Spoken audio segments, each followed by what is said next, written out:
His Imperial Highness Prince Estefanos Matthias of Ethiopia, Her Royal Highness, and I must add my friend, Ndileka Mandela, Her Excellency, Baleka Mbete, as a Speaker, former Deputy President, and one of the architects of the freedom that some of us today enjoys. His Excellency Ambassador Abdu Salih, the Dean of the Diplomatic Corps, His Excellency Ambassador Zanail Arid Matua, Dr. Jane Mufumari, CEO of Freedom Park, Dr. Liaquat Azam, Dr. Vuyani Boy. Many doctors here, if you get sick, there's no problem.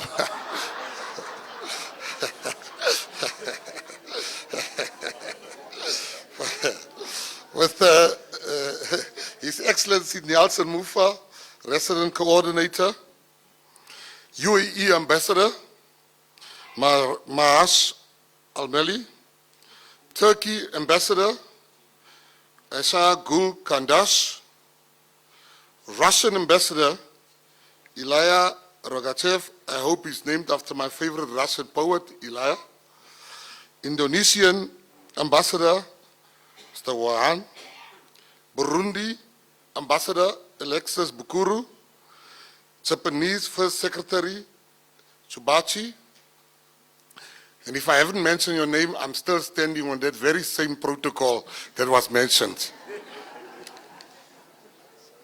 I come here today and I feel at home because I met so many PhDs this morning, people with a PhD. I also have a PhD. I passed high school with difficulty.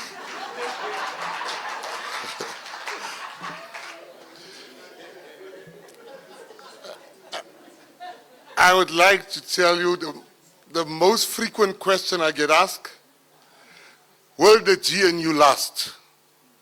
That's the most frequent question. And you're going to get an answer today and a reason for that answer. But I think there's 5 stories I would like to share here today.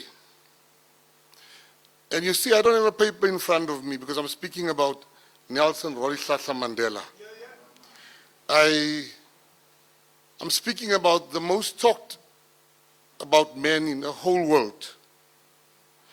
Many of you sitting here today have listened to many lectures. You've read many books about Mandela. There's really nothing that anybody can tell you. But I want to share a different side to this great man today. I want to tell you 5 stories. For those that don't know, I spent my whole youth in jail. I grew up in prison. And I wasn't a political prisoner. Many people say, you were at Robben Island. I don't say yes or no. If God put in their heart that I come from Robben Island, who am I to argue? But I was a common criminal. I grew up, became a gangster at the age of 12, 13 years old. At the age of 15, I was involved in my first bank robbery. At the age of 18, I was one of the most wanted criminals in this country. At the age of 20, I was sentenced to 17 years in prison. I wasn't sentenced to any prison, I was sentenced to the Grootfontein maximum security prison for hardened criminals. I went to jail. I joined one of the most feared gangs in jail. In 3 years, I led the 26th gang.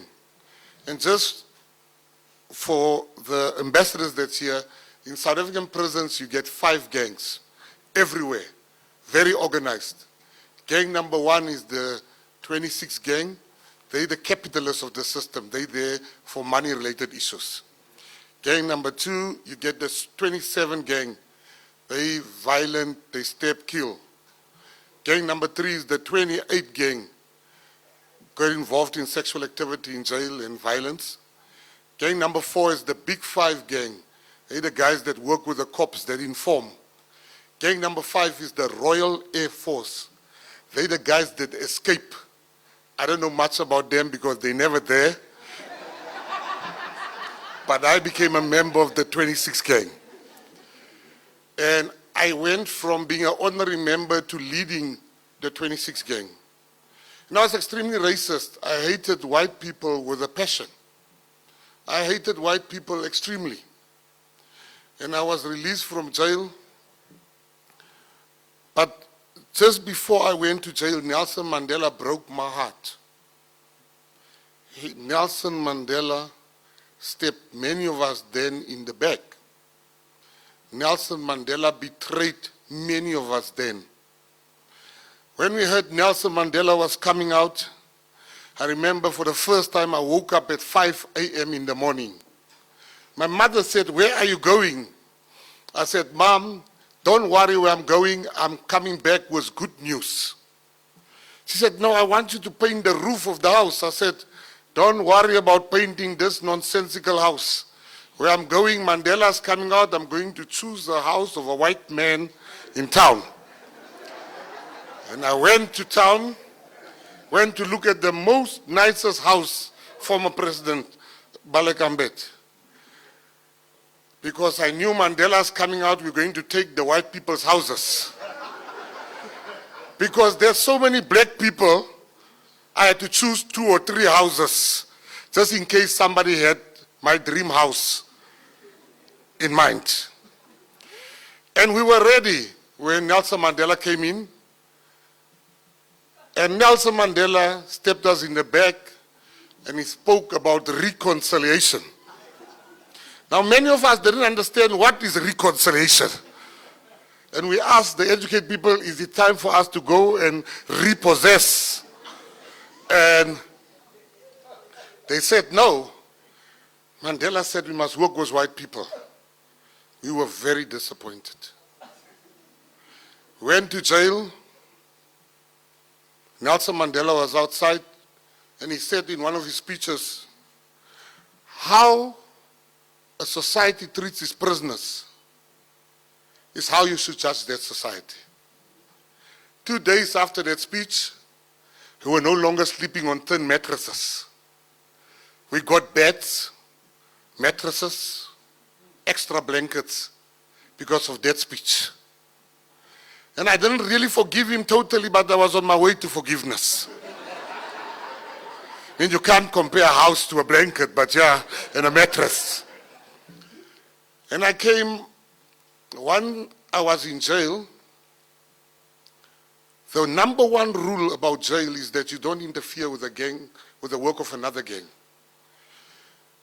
And if you told me 2 minutes before I decided to change my life that I would change my life, I would have laughed at you. I would have asked you to check your temperature. A young white boy came into prison and he was given a chocolate by one of the gangs. And as a 12-year-old boy, he ate the chocolate. And that evening, they started to rape him. They raped that child for many hours. He cried, he screamed, he begged. No one helped him. I was there. I didn't help him. The next day, he was laying in a corridor naked in his own blood, shivering. And everybody jumped over him because he's a white boy. And just as I was about to jump over him, I looked at him. And something got hold of me. And I said to him, I think you should go to the cops. And he said, I can't go, sir. The criminals killed me. In that moment, at great risk to my own life, I picked him up and I took him to the wardens. And I said, this child has been violated. And they said, there's no proof. I said, look at the blood on my T-shirt. And they said, there's no proof. And I said, I'm going to give you all the proof in the world. And they laughed at me. And I remember when I was sentenced, Judge C.B. Salier said, he asked me, before he sentenced me to 17 years, he asked me, tell me why I should not sentence you to a long prison sentence. Tell me why I should tell me mitigation of your sentence. I stood up and I said to him, I don't want you to give me a lesser sentence. I said, I'm a colored male. You don't know how we grew up as colored boys. You don't know our story. It's too late for you to want to feel sorry for me. You should have felt sorry for all the other colored boys that died.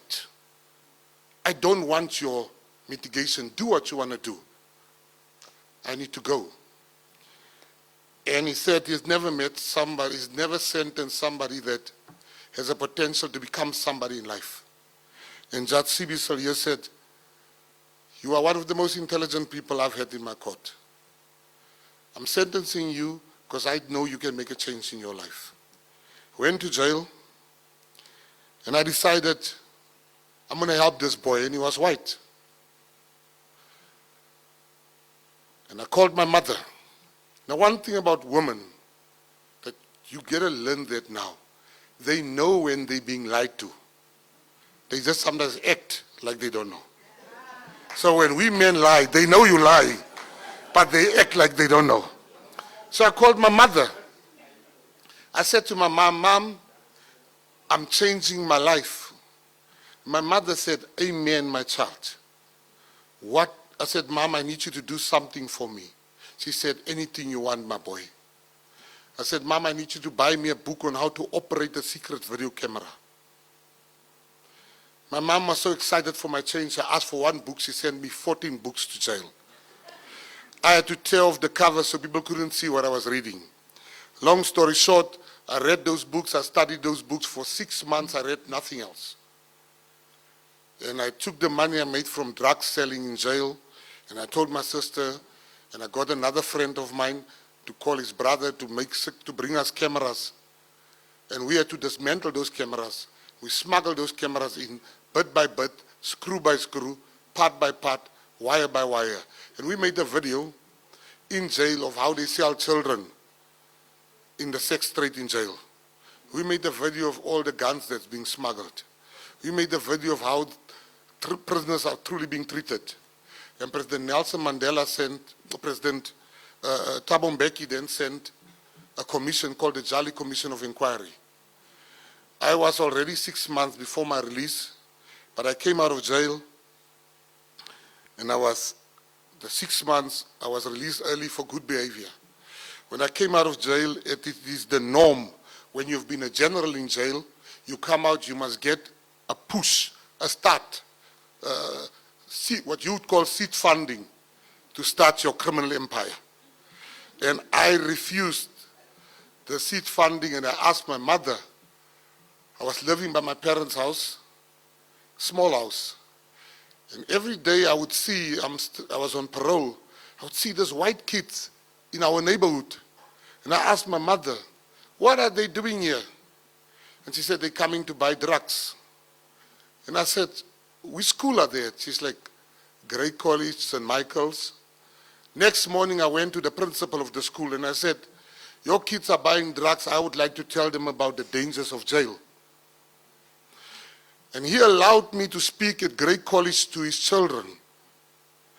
After that, I was too embarrassed to ask him for money to go back home. Taxi money. But I can tell you they gave me good food. White schools got good food during break. If you ever want to go and you're hungry, go and give a good talk at a white school, they got even dessert.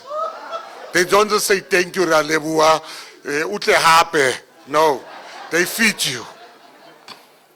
And I walked home. When I got home, and this is story number 2. I got home, my mom was crying. I said, Mommy, why are you crying? She said, what did you do again? I said, Mom, I did nothing. She said, you lying. I said, Mom, I did nothing. I swear, I did nothing. She said, you lying. I said, why are you saying I'm lying? She said, because there's a big white man looking for you. When you come from jail, you want to hear no white people are looking for you. I said, where is he? She said, behind you. I turned around, and this man said, I'm looking for Gayton McKenzie. I said, I'm also looking for that bastard. I said, what did he do to you before I tell you what he did to me? He said, Gayton McKenzie went to my child's school today. Got 2 boys in that school. And he spoke about the dangers of jail. And my boys came back this afternoon. And the one gave me an unlicensed firearm and the other one gave me mandrakes. And they said they want to change their lives because they're scared of going to jail. And I want today to give Gayton McKenzie something. And he took out his checkbook. And I took out my ID book. And I gave it to him.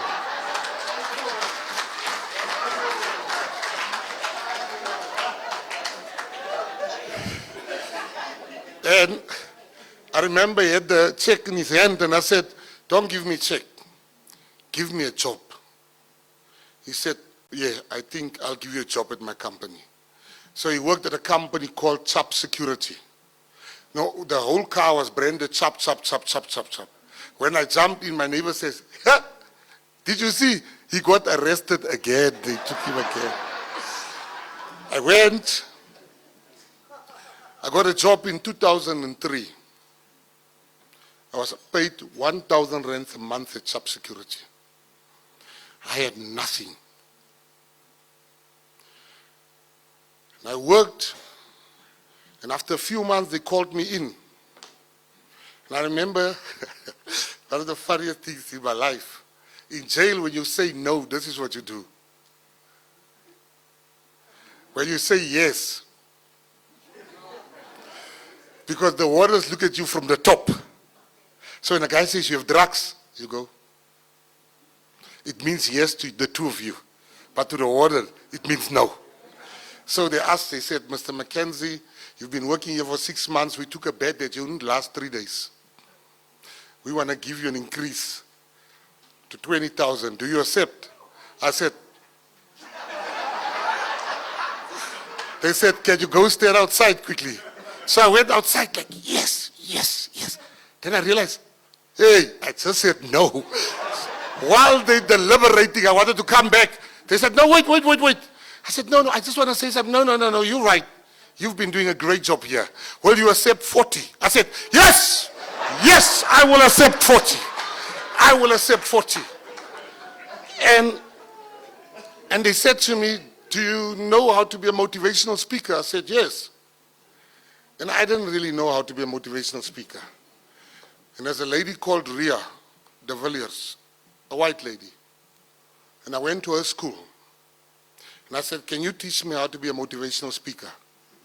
She took me under her wing. She taught me how to speak properly. Because I was from jail, I speak Sabella, prison language, I mix it, and it's a mess. And Ria took me under her wing. She taught me many things, how to eat with a fork and knife. She taught me so many things. And one day I heard a conversation between her and a friend of hers that said, you are taking the biggest risk of your life. Because this man come from jail. You drive with him in your car. You go everywhere. And I heard Ria says, Mandela taught us Ubuntu. And because of Mandela, I'm going to show this prisoner, ex-prisoner, Ubuntu. In that moment, I finally forgave Nelson Mandela for not giving me a house. And I want to say to everybody here today, we must not just say good things. As I'm standing here, I'm embarrassed about my life. I'm embarrassed about my life of crime. I have lived a life that nobody should live. People don't understand why I don't take a salary as a minister. Because I don't take a salary because I owe this country so much that for me, it's an absolute pleasure just to serve this country. And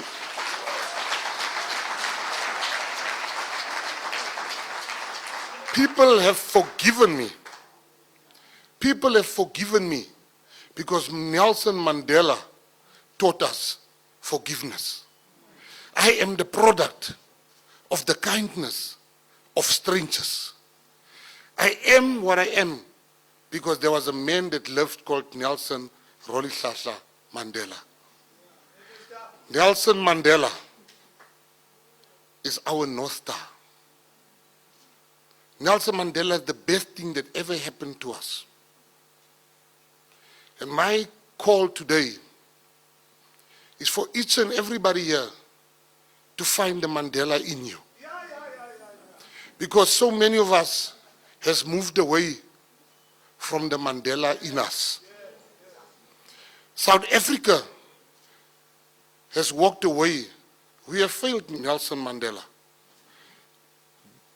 Freedom Park has failed Nelson Mandela. My department has failed Nelson Mandela. Government has failed Nelson Mandela. Citizens has failed Nelson Mandela. Business has failed Nelson Mandela. White people has failed Nelson Mandela. Black people has failed Nelson Mandela. And I tell you why I'm saying so. Because there are young people today, and maybe you don't want the visitors to know, but they have to know. There are young people today that call Nelson Mandela a sellout. I know it, and you know it. The reason why they call him a sellout is because when the hunter tells the story of the hunted, he will tell not the story of the hunted, he will tell the story of the hunter. We have not done sufficiently as South Africans to talk about this icon. The word sellout and the word Nelson Mandela does not belong in one sentence. We have failed Nelson Mandela. Nelson Mandela will be ashamed if he has a view of South Africa today. White people still have everything. White businesses have not shared sufficiently. Black people has adopted the mannerisms of the erstwhile oppressor. Because I come from the colored community, which were there during the times of Krotua. But today, legislatively, there's a difference between colored and black. Colored people today are not seen as Africans. While the first person Nelson Mandela hired was Professor Jakes Gerwel by his side. Then some fools come and they decide colored people cannot be black. While colored people, let me tell you something today. When Solomon Mahlangu was hanged, Frank Rivers was hanged. When Steve Biko was killed by the police, Ashley Creel was killed by the police. When Nelson Mandela was on Robben Island, Harry the Strandloper was the first president on Robben Island. When Walter Sisulu was on Robben Island,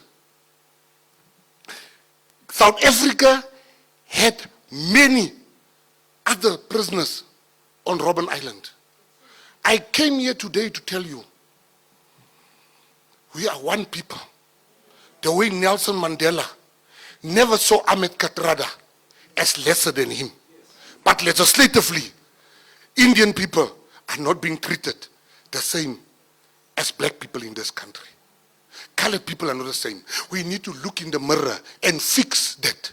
We should not avoid the national question. We are one people. We fought one struggle. We went to one prisoner. We are the children of Mandela. And you cannot bring Mandela's name in disrepute. In my community, you do get racist people. In your community, you do get racist people. We should not be known by the worst of us. We should be known by the best of us.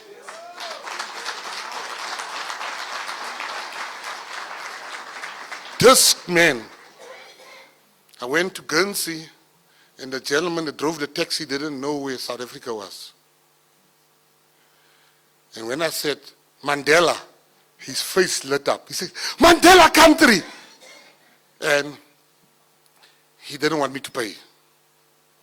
I had to tell him Mandela left me a big inheritance, which was partially true.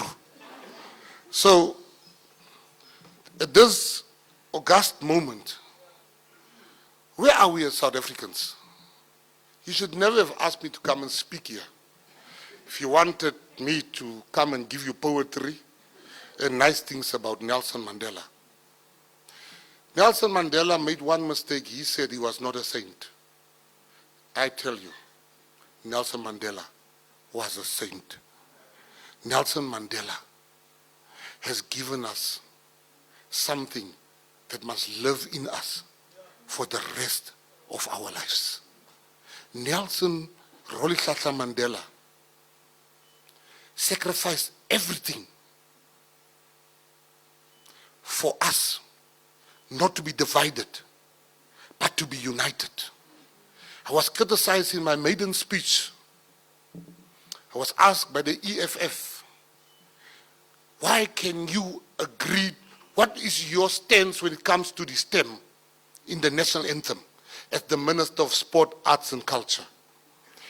I stood proudly because I had to dig deep into the Mandela in me before I could answer them. And we each have a Mandela in us. And I said to them, I'm very proud of this STEM because it's a testament of where we were and where we are today. I want to say to South Africans here, President Ramaphosa has given, you know how it is, very informally.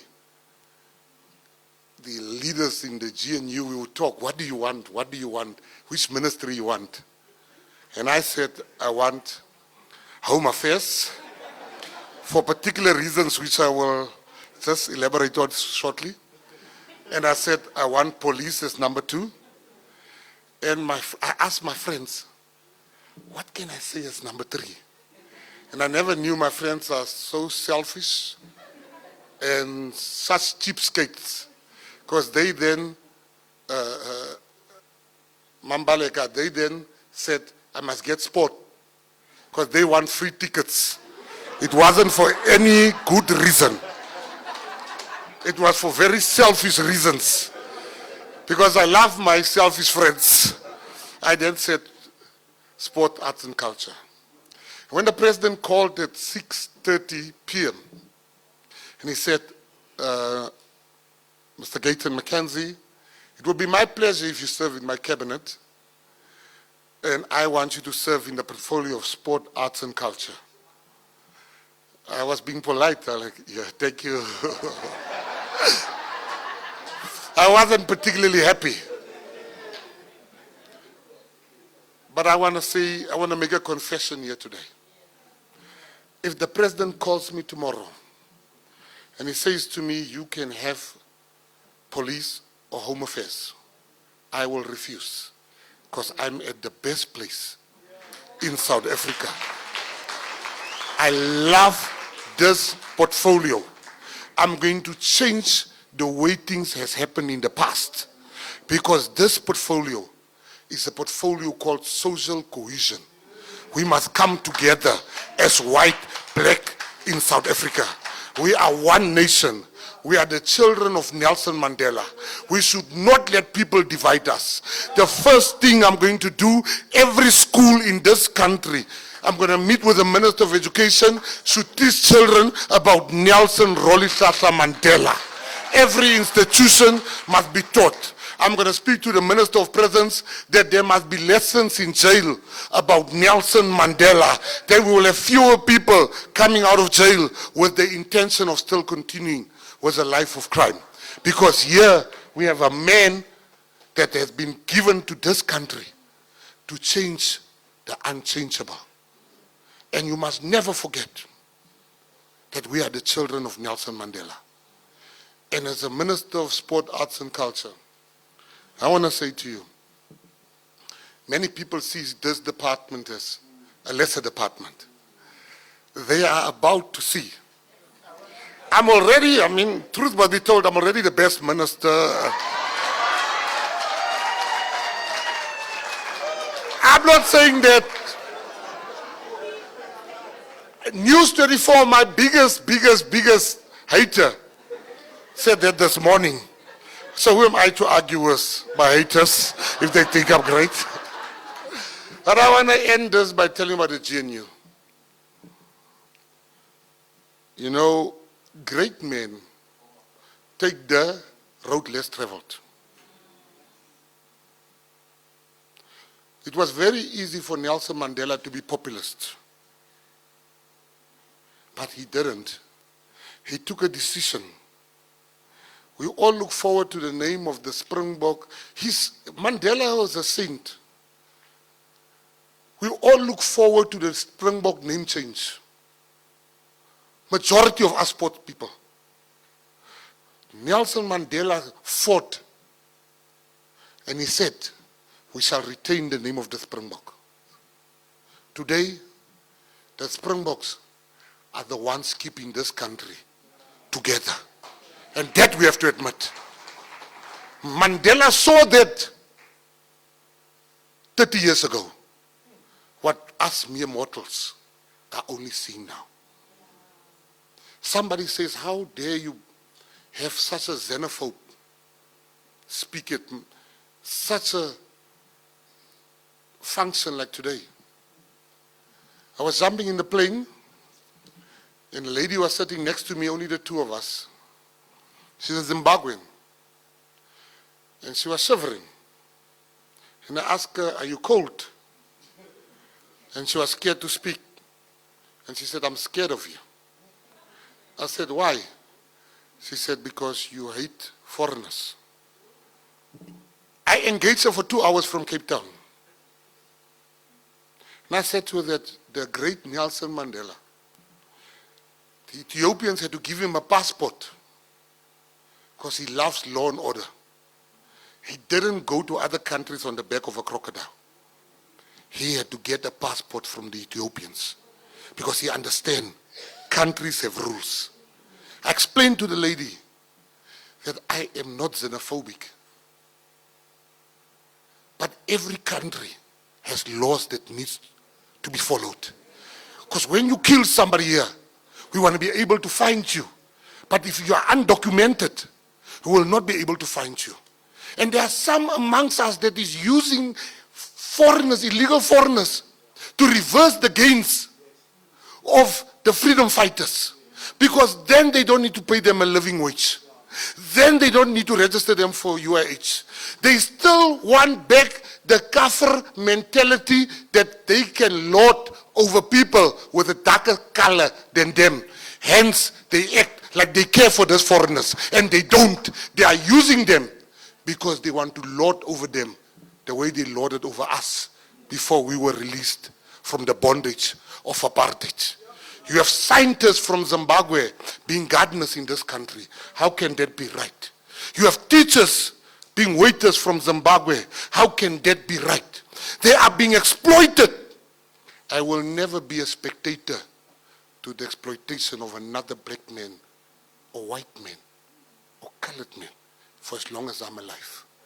Everybody coming to this country, come through the right channels, and you shall be feeling our great hospitality in this country.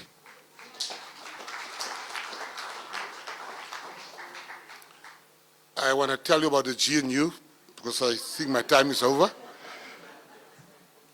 It's the most President Ramaphosa has given me. President Ramaphosa, advocate. Can I tell the latest story, advocate? I'm a man of protocol. I have to listen to the advocate. He's also my senior in age. The President Ramaphosa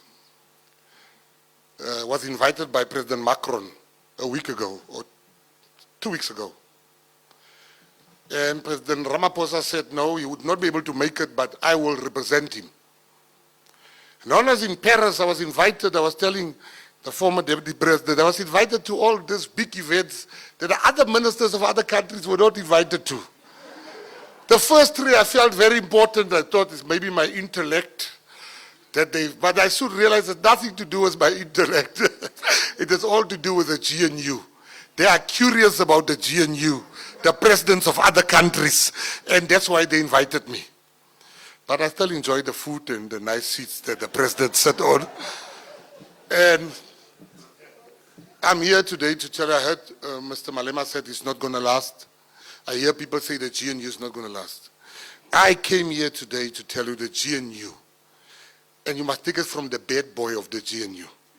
If there's going to be a problem, I will be in the center of whatever problem might arise there. the GNU is going to last for the next 5 years. And we run the risk of South Africans loving this GNU so much that they give us another 5 years of GNU. Why am I saying the GNU is going to last? Because everybody goes around and say that the ANC needs this. They're not lying. The ANC needs this. But the DA needs it more. And nobody talks about that. Because we're eating them up in the Western Cape. They can't afford to have me in and they're outside. So that is a good mixture of all of us. And I also need this GNU. I mean, look where I'm standing today. And so people should not act like they don't need the GNU. I tell you one inside story of the GNU. On this side of me, sat Peter Groenewald in the GNU. Where's the CEO, the member of your party? Freedom Front Plus. You even mentioned it here in front of the former deputy president. On this side of me sits the president of the PAC. One day, so I think I was put there to make peace by President Ramaphosa between these two. One day we're having a debate on a matter. And I knew that my views aligns with the views of the Pan-Africanist Congress on that particular matter. But the PAC, I put something forward and the PAC and the Freedom Front Plus ganged up against me. And their ideas saw the light of day and mine didn't. During lunch, I called the president of the PAC one side. I said, how Kanjan? What's happening? Ari, no, you must understand. He's my partner. I said, how is he your partner? He says, you must understand, they're the PAC of white people. So, I want to say to South Africans, people said I'm excited for my job. That was the most apt description. Because I'm excited to bring white, black, Indian, colored together as one. We are a colorful nation. I'm excited for what we are going to do together as a country. I'm excited for the vibrancy of young children coming to Freedom Park, buses standing here for the children coming here on a daily basis. If the security guard didn't work, he's about to work because there's a new minister. He's going to write bus number plates coming next. Wait, there's still 60 buses waiting. Wait, work is going to start.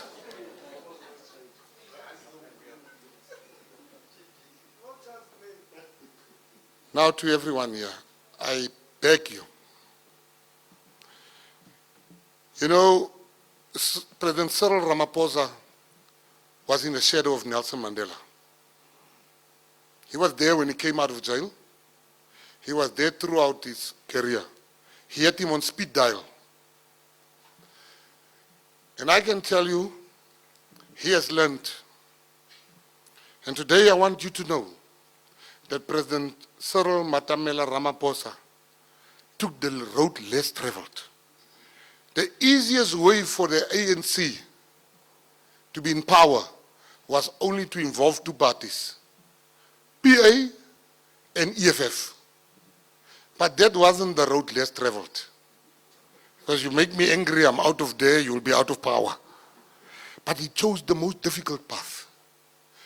And people criticized him and said he took a sellout position. I'm here today to tell you,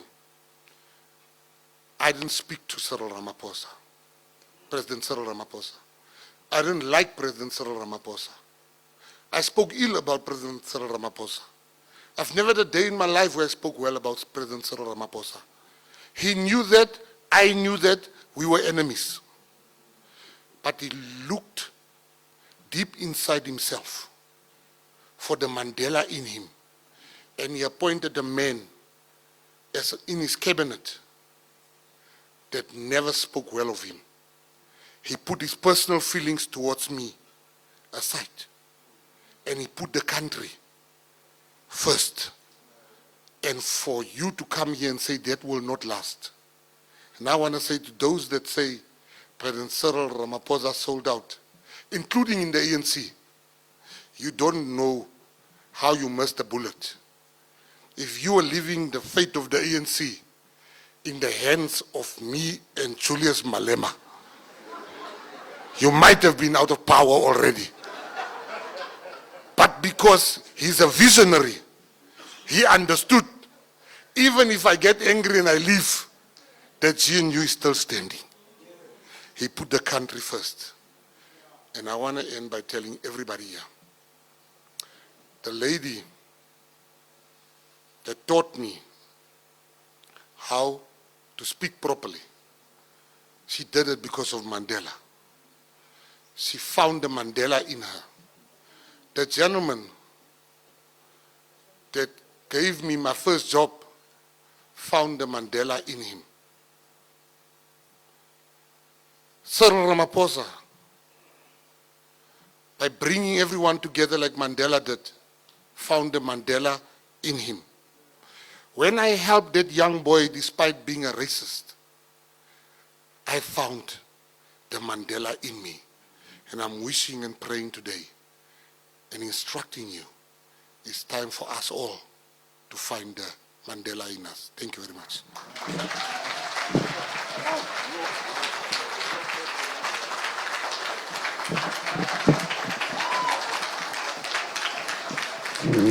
Asibetheleni izandla again.